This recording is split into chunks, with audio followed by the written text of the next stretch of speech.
पहला पतरस 5:7 में परमेश्वर ने हमें कहा, अपनी सारी चिंता मुझे दे दो क्योंकि मुझे तुम्हारा फिक्र है, ध्यान है। और हमने फिलिपियों में भी 4:6 में पढ़ा, किसी भी बात की चिंता मत करो, किसी भी, एनी मैटर, कोई भी मैटर हो आपके जीवन, परमेश्वर ने कहा उसकी चिंता मत करो, और बदले में क्या करो, विनती, प्रार्थना, धन्यवाद के साथ मेरे सामने रखो, ऐसे परमेश्वर ने कहा। आमेन। अब सवाल ये है, अब इस 2 वचन के बाद हम आज अंडरस्टैंड करेंगे ये वचन क्या बात करता है और हमें क्या करना है। आमेन। ठीक है, क्योंकि अगर हमें अच्छे से समझ नहीं आई तो फिर आपके पास बहुतायत का जीवन नहीं होगा। अब बहुतायत के जीवन में जी नहीं पाओगे, क्योंकि ये बहुत जरूरी है परमेश्वर के वर्ड को, वचन को, ज्ञान को समझना। आमेन। तो यहां पर जिस प्रभु ने, परमेश्वर ने हमें कहा कि अपनी चिंता मुझे दो क्योंकि मुझे तुम्हारा फिक्र है, क्या वो तुम्हें चिंता देगा, तुम्हारे ऊपर बोझ देगा, तुम्हें परेशान करेगा, तुम्हें दुख देगा, तुम्हारी परीक्षाएं लेगा, तुम्हें तकलीफ में, हालात में, दुख में रखेगा? देखो, एक है क्रिश्चियनिटी पूरी दुनिया में, क्रिश्चियनिटी जिसमें हमारा प्रभु यीशु, पूरी दुनिया के लोग, क्रिश्चियनिटी के लोग जो यीशु पर विश्वास करते हैं। एक है दूसरी दुनिया जिसमें लाखों करोड़ों लोगों के पास अलग अलग ईश्वर है। एक वो दुनिया है, और उस दुनिया के अंदर भी परमेश्वर का, परमात्मा का अलग अलग तरीकों से ज्ञान है। ठीक है, और उस पूरी दुनिया के अंदर एक ही चीज खाते हैं वो लोग, कि जो कर्मों में लिखा, तुम्हारे जो किस्मत में लिखा, जो रब ने, परमात्मा, वो जो चाहेगा वो होना है, तुम जो मर्जी कर लो, उनका कहना ये। इसलिए लोग अलग अलग डेरों में जुड़े हैं, अलग अलग धर्म, धार्मिक स्थानों पर जुड़े हैं, और उनके जो भी रोज के रोज शब्द हैं, विचार हैं, परस्पर विचार, सारे नेगेटिव है। क्यों नेगेटिव है? वो ऐसे बोलते हैं कि जो लिखा वो होना, परमात्मा की मर्जी तो बिना कुछ नहीं हो सकता, ऐसी बातें करते। ठीक है, उनको बीमारियां आती है, दुख आती है, प्रॉब्लम्स आती है, वो सारा कुछ कहते जो लिखा है वो हो रहा है। लेकिन हमारे पास जो सच्चाई है, इसमें वो तुम्हें दुख में नहीं रखना चाहता। वो तो कहता अपनी चिंता मुझे दो, मुझे तुम्हारा फिक्र है, और किसी भी बात की चिंता मत करो। अनुग्रह किसको कहते हैं? दुनिया में जो संसार के लोग हैं, वो कोई भक्ति करते हैं, पाठ पूजा करते हैं ताकि अनुग्रह हो, वो ऐसा करते हैं। वो अनुग्रह मांग रहे हैं कि हे रब जी हमारे उत्ते कृपा करो, हमारे उत्ते कृपा बनाओ।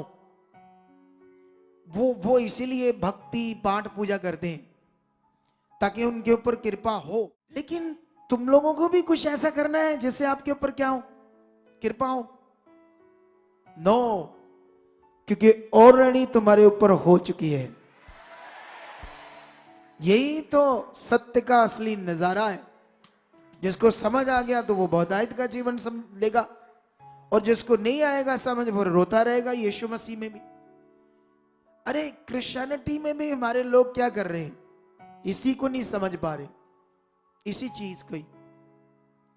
वो संसार में थे पहले तो वही बातें, परमात्मा ने कर्म लिखे, किस्मत लिखे, ये होगा वो होगा। इधर भी आ जाओ तो इधर भी यही बातें होती है, तुम्हारी परीक्षा लेगा प्रभु, ये करे। अरे फिर सत्य क्या हुआ? फिर तो संसार जैसे हम लोग हो गए, फिर तो वैसा ही ज्ञान होगा जैसा दुनिया के पास है। हमारे पास सत्य है, और सत्य तुम्हें क्या करेगा? आजाद करेगा। आमेन। अच्छा, अगर अनुग्रह हो गया है तो फिर कुछ करना नहीं है, कुछ भी करने की जरूरत नहीं है। ये विषय है, ये विषय नहीं है। अब ये समझाएंगे कि जब अनुग्रह होता है तो उसमें स्पिरिचुअल लोग, आत्मिक लोग, अनुग्रह में क्या करना है, अनुग्रह में रहने का मतलब क्या है, अनुग्रह को व्यर्थ मत जाए, उसका फायदा कैसे लेना है, ये स्पिरिचुअल लोगों को समझना है। आमेन। तो अभी इस बात की थोड़ी सी क्लैरिटी करते हैं। सबसे पहले मैं ये बताना चाहता हूं कि जब भी आप लोग किसी भी बात की चिंता करोगे, और चिंता का मतलब होता है परेशान होना, अपने मन के अंदर क्या होना, चिंता उसी को कहते हैं ना। चिंता का मतलब किसी प्रॉब्लम को लेकर, हालात को लेकर परेशान होना, दुखी होना, उसको कहते हैं चिंता। और यह है नेगेटिव चीज, यह है दुष्ट की चीज। वो चाहता है कि तुम लोग किसी भी बात को लेकर परेशान हो, जो अपनी बीमारी को लेकर, हालात को लेकर, कारोबार को लेकर, अपने बच्चों को लेकर, पति के नशे को लेकर, कोई दूसरा तीसरा विषय लेकर तुम परेशान रहो, तुम दुख में रहो, इसको कहते हैं चिंता। इसी को परमेश्वर ने कहा तुम मेरे ऊपर छोड़ो क्योंकि मैं हूं। मैं विश्वास का नियम ही यह है कि जो परमेश्वर हमें दिखता नहीं है उस पर भरोसा रखना कि वो हमारे साथ है, यही तुम्हारा विश्वास है। हालेलुया। यह है तुम्हारा असल विश्वास कि तुम बड़ी बड़ी बातों में, बड़े बड़े हालातों में ये फेथ में रहो कि वो मेरे साथ है। यह तुम्हारा विश्वास, यह तुम्हारा भरोसा है। जो दिखता नहीं है, अनदेखा है, उसी को कहते हैं विश्वास। तो यहां पर मैं आप लोगों को समझाने की कोशिश कर रहा हूं कि आप लोगों ने बहुत चिंता की, दुष्ट का वचन पूरा किया। एक बहन ने किया, डिप्रेशन में चलेगी। जितना तुम चिंता करोगे किसी भी बात को लेकर, तुम्हें करना क्या चाहिए था, अपनी चिंता को परमेश्वर के सामने रखना चाहिए था। परमेश्वर ने कहा धन्यवाद के साथ, धन्यवाद के साथ। एक बहन की गवाही है, मैं देना चाहता हूं आप लोगों को, क्योंकि इस टॉपिक के साथ वो जुड़ती है। वो बहन एक गांव में रहती है और वो अनपढ़ है, स्कूल कभी नहीं गई। गांव का जीवन बिल्कुल, गांव में उनके पास 2 मरला जमीन, दो मरला समझते हो, 2 मरला घर। बहुत बड़ा घर होता है या छोटा? बहुत छोटा गांव में। जबकि गांव में लोगों के पास 8 मरले, 10 मरले, 15 मरले, ये नॉर्मल बात होती है। थोड़ा समय पहले तो 1-1 कनाल, 2-2 कनाल लोगों के पास होती थी गांव में जमीन। उनके पास सिर्फ 2 मरले, वो भी 20 साल पहले से, आज से लगा लो 25 साल पहले से 2 मरले ही थे। कारण क्योंकि उसका पति नशेड़ी था, ड्राइवर था। वो बहुत सारे नशे करता था, ड्रिंक करता था, पुक्की खाता था, बीड़ी, सिगरेट, फीम, तंबाकू, सारे नशे। ड्राइवर था। अच्छा, वो जितने भी पैसे कमाता था वो सारे नशे कर लेता था, बहुत थोड़े पैसे, जिसे जितना घर का रोटी पानी का खर्चा चाहिए उससे आधे से भी कम घर देता था। अगर मांगते थे तो झगड़ा झुगड़ा रहता था। तुम्हें पता ही है ना, जब इंसान बिगड़ा तो नहीं मानता बात। उसके बाद उनका एक ही कमरा था, छोटा सा, वो भी एक छोटा सा टूटा सा बाथरूम, वो भी ओपन में, ऐसे इट्टें सी खड़ी की थी। जब मैं गया था वहां उनके गांव में, पुरानी बात है ये थोड़ी सी, और दरवाजा भी नहीं लगा, बाथरूम ऊपर से भी खाली है, छत भी नहीं है। इतने गरीब, इतना बुरा हाल के रोटी भी अच्छे से नहीं खाते थे। बरसात आती थी तो बाले होते थे, वो भी चोता था बारिश से घर। रोड बन गया गांव का, नाली ऊंची हो गई, नाली का पानी ऊपर से बहकर उनके कमरे की दीवारों बीच में जो छेद होते हल्के हल्के, अंदर आ जाता था गंदा पानी। ऐसे जिंदगी काट रही, वो दिहाड़ी करती थी, उसकी सास करती थी, ऐसे जिंदगी बेकार से। एक दिन बड़े हालात आ गए, वो बीमार होगी, फिर यीशु मसीह में आ गए। यीशु मसीह में भी आने के बाद अब पता नहीं करना क्या है। बोलो, ये बड़ा मेन टॉपिक है आपके लिए। कुछ लोग यीशु मसीह में आते हैं और फिर पकड़ नहीं पाते करना क्या है। जब पकड़ नहीं पाते तो फिर है ना, वो बहुतायत का जीवन नहीं जी पाते। उसके बाद जब वो हमसे मिली तो तब बड़े हालात थे, शायद उसकी मृत्यु होने वाली थी। मेरी प्रार्थना के बाद ही उसका हालात गया। फिर वो सुनने लगी, अनपढ़ थी लेकिन सुनने लगी बात को परमेश्वर की। मैंने उसे अनुग्रह का नियम बताया, मैंने उसे बताया चिंता कैसे परमेश्वर को देनी है। तुमने अब क्या करना है, अब मतलब ये सारा हालात जाए, गरीबी जाए, क्या करना है? सबसे पहले अपने पति से झगड़ा नहीं करना।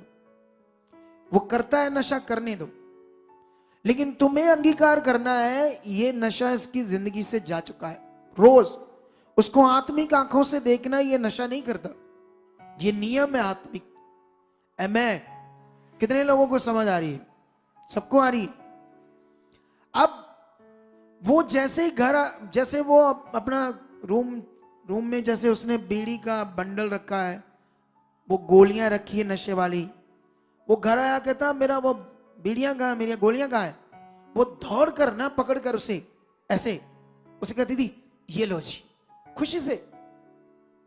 पहले वो झगड़ा करती थी, गालियां देती थी उसको, क्योंकि वो नेगेटिविटी का नियम पूरा करती थी। जैसे आप लोगों में से भी बहुत सारे लोग जिनके घर में झगड़ा है, कुछ है, वो चाहते हैं बदल जाए, खुद बदलने की कोशिश करते हो। तुम इंसान हो, तुम किसी को नहीं बदल सकते। बदल सकता है दुनिया का मालिक परमेश्वर। बोलो, कोई इंसान किसी को नहीं बदल सकता, परमेश्वर की सामर्थ बदलेगी। कैसे वो काम करती है ये तुम्हें पकड़ना और सीखना है। वो उसने झगड़ा करना बंद कर दिया, खुशी से उसकी गोलियां उसको पकड़ा रही है, वो बीड़ियां फड़ा रही है, तो वो आगे से क्या कह रहा है उसका पति? तुम बड़ी खुश है, तुम बड़ी खुश है यीशु जी उनकी हो गए तेनू। वो कहती मैं इसलिए खुश हूं क्योंकि मेरा प्रभु तेरी जिंदगी से ये खत्म कर रहा है नशा। ऐसे बोलने लगी, इसलिए मैं खुश हूं। अब उसने चिंता किसको दे दी? पहले उसने चिंता खुद ली थी, इसलिए रोज झगड़ा कर रही, तू काम नहीं करता, पैसे नहीं देता, ये नहीं करता, वो नहीं करता। पहले वो चिंता कर रही थी, दुष्ट के नियम को मान रही थी। अब उसने क्या करना शुरू किया? परमेश्वर के नियम को मानना शुरू किया। अच्छा, एक दिन वो मैं संगति में, ऐसे हम लोग संगति कर रहे थे, तब हम गांव में करते थे संगति, थोड़ा थोड़ा, ठीक है। तो मैं एक बार संगति में, तो वो बाइबल लेकर आई, उसको मैंने कहा ये वचन निकालो पढ़ो। तो वो हंसने लगी आगे से। मुझे पता नहीं था कि उसको पढ़ना नहीं आता, लेकिन उसके हाथ में बाइबल थी। वो विश्वास से बाइबल लेकर आती थी। तुम लोग पढ़े लिखे होकर अपने हाथ में बाइबल नहीं रखते, अजीब मैटर। वो अनपढ़ होकर अपने हाथ में बाइबल लेकर आती थी। जब मैंने कहा पढ़ो, तो मुझे कहती मैं हाँ पढ़ चुकी हूं, लेकिन मैं कभी स्कूल नहीं गई, लेकिन मेरा परमेश्वर मुझे पढ़ा चुका है। ऐसे बोलने लगी, पॉजिटिव। वाह, सोचो आज वो पास्टर है और बाइबल भी पढ़ती है, पास्टर है आज। और वो उसका जो 2 मरले का घर था, वो ऐसे 2.5 मंजिला घर बन गया है, पक्का लंटर, अच्छा, पति नशा तक नहीं करता। आज 100, 150, 200 लोग उसके घर में संगति में आते हैं, और उसने एक खाली जगह लेकर वहां संगति कर दी। वाह, ये है पावर परमेश्वर के अनुग्रह की, ये है वो सामर्थ अनुग्रह की, जिसे तुम लोगों ने समझना है। चिंता किसे देनी है? पहले उसने चिंता पकड़ कर रखी थी, ये चिंता, वो चिंता। चिंता का मतलब दुष्ट का नियम, चिंता का मतलब परेशान होना, दुखी होना। और शैतान को आनंद आता है जब मनुष्य परेशान होता है, जब वो दुखी होता है, जब वो कलपता है, तड़फता है, अंदर अपनी रूह को, अपने मन को कोसता है, ये बात, वो बात, ये बात। जब दुनिया रचने वाला है, चलो 2 बातें कहता हूं।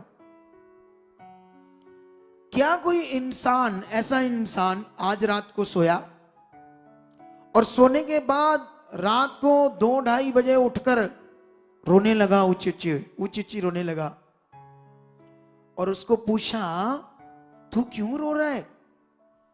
कहता मैं इसलिए रो रहा हूं, मुझे याद आ गई जे कल को सूरज ना चढ़ा तो, अगर हमेशा अंधेरा रहा तो क्या बनेगा।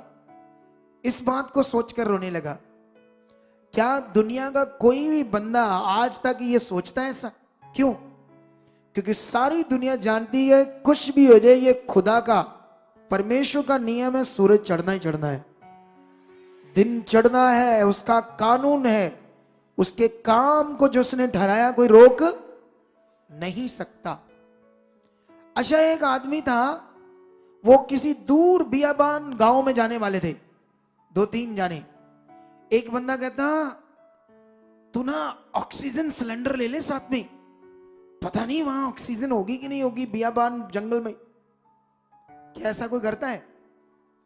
क्योंकि सारी दुनिया को पता है खुला ही ऑक्सीजन रखा है परमेश्वर ने हर जगह। बोलो, ये उसका नियम है।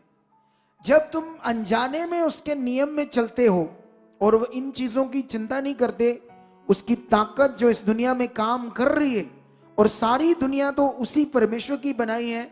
वो अलग बात है कि मनुष्यों ने अपने अपने विचारों से, अपने तरीकों से उसको अलग अलग तरीके का बना दिया, और उसको मिलाप करने के तरीके भी मनुष्यों ने अलग अलग बना ली। कभी ऐसा हो सकता है सृष्टिकर्ता जिसने दुनिया रची है, देखो इस दुनिया में ऊंची जाति, छोटी जाति, ये जाति, वो जाति है ना, है। अच्छा, इन सब जातियों की ऊंची जाति, छोटी जाति, ऑक्सीजन कौन सी इन सबकी? फर्क है, सबकी अलग अलग है ऐसा? क्योंकि इन सब इंसानों को एक परमेश्वर ने रचा है, और ऑक्सीजन भी क्या बनाई? एक समान। अच्छा, मुझे ये बताओ, एक बड़ी जाति है, एक छोटी जाति। बड़ी जाति का जो हार्ट है, हार्ट वो लाल सा, गुलगुला सा, बढ़िया सा, ताजा, मोटा ताजा, बढ़िया। और गरीब का सुकड़ा सा ना, तो वो गरीब है, वो छोटी जाति का है, उसका हार्ट क्या है? सुकड़ा सा। ऐसा होता है कभी? सबको एक समान बना है। ये दुनिया में गड़बड़ चीज है, जिसमें दुनिया फंसी हुई है और परमेश्वर से दूर है, इसीलिए उनके पास अच्छा जीवन नहीं है। इसीलिए लोग परेशानियों में, प्रॉब्लम में और अंधविश्वास में जीवन पाने के लिए धागे, ताबीज, पता नहीं क्या क्या अजीब मटेरियलिस्ट चीजों से जीवन चाहते हैं। यीशु में भी आकर लोग मटेरियलिस्ट चीजों में चलते हैं। हम तगड़ा प्रचार कर रहे हैं और तगड़ा करने वाले हैं, लोगों को मटेरियलिस्ट चीजों से बाहर निकालने वाले हैं और अनुग्रह की ताकत बताने वाले हैं। अनुग्रह क्या है? तुम्हें अनुग्रह को पहचानना है। अनुग्रह किसको कहते हैं? तो अब मैं आपको बताना चाहता हूं कि परमेश्वर जो पावरफुल है, उसने हमारे लिए क्या काम किया और वो क्या कर सकता है तुम्हारे लिए, तुम्हें ये अच्छे से पता होना चाहिए मन से। अब ये बिलीव करना है कि परमेश्वर ने मेरे लिए अपने पुत्र को कुर्बान किया, मुझे पाप से आजाद किया, मुझे उद्धार दिया, और मुझे हर बीमारी, दुख, प्रॉब्लम, पाप और शैतान से छुटकारा दिया है, और मुझे अपनी संतान, बेटे बेटा बनाया यीशु मसीह के द्वारा। ये मेरे ऊपर अनुग्रह है, तुम्हें यह करना है। अब ये अनुग्रह को लिखा, तुम व्यर्थ मत जाने दो। इसमें तुम लोगों ने ऐसा नहीं अब सो जाना है, कुछ नहीं करना है, क्योंकि चिंता नहीं करनी तो कुछ भी नहीं करना है ना। इसका मतलब ये है, इसका मतलब ये नहीं है। अब तुम्हें जो करना है वो आत्मिक करना है। तुम पहले शारीरिक चीजें करते थे, रिचुअल्स करते थे, रीति रिवाज करते थे। अब तुम्हें सारी चीजें पवित्र आत्मा के द्वारा आत्मिक चीजें करनी है। आमीन। सबसे पहले तुम्हें लगातार संगति में रहना है, ये आत्मिक चीज है। संगति तुम्हें हर बार नई गवाही से, नए वर्ड से, नई नई चीज, नई ज्ञान बातों से तुम्हारे मन को क्या करेगी? संगति अच्छा करेगी। आमीन। ये तुम्हें आत्मिक चीज करनी है। तुम्हें अपनी संगति को रेगुलर करना है, क्योंकि हर बार तुम्हारा जो मन है यहां नया होगा। अगर तुम्हारे मन में कोई डाउट्स होंगे, कई विचार होंगे, तुम आगे पीछे होगे, उस दिन संगति से तुम छुए जाओगे, वचनों से तुम्हारा मन अच्छा होगा, तुम्हारा मन परमेश्वर के साथ चलना स्टार्ट हो जाएगा। अच्छा, संगति का यह फायदा है, तुम्हें लगातार मीटिंग चाहिए। उसके बाद परमेश्वर की आज्ञाएं, स्पिरिचुअल आज्ञाएं क्या क्या है, उनमें तुम्हें ध्यान देना है। आमेन। तुम्हें आत्मिक चीज करते करते आत्मा के लेवल में बहुत बढ़ जाओगे, बहुत ज्यादा। अगर तुम शरीर के रिचुअल्स करते रहोगे तो तुम आत्मा में कभी नहीं बढ़ पाओगे। जब तुम शरीर के रिचुअल्स करोगे तो शरीर में तुम्हारा दिमाग बड़ा काम करेगा, बड़ा दिमाग काम करेगा। भी शायद मैं ये कर रहा हूं, वो कर रहा हूं परमेश्वर के साथ, लेकिन रिजल्ट कोई नहीं आएगा। बोलो, सारे रिजल्ट तुम्हें आत्मा में चलकर आएंगे। ये अनुग्रह की टीचिंग है, अनुग्रह का विषय है। आमेन।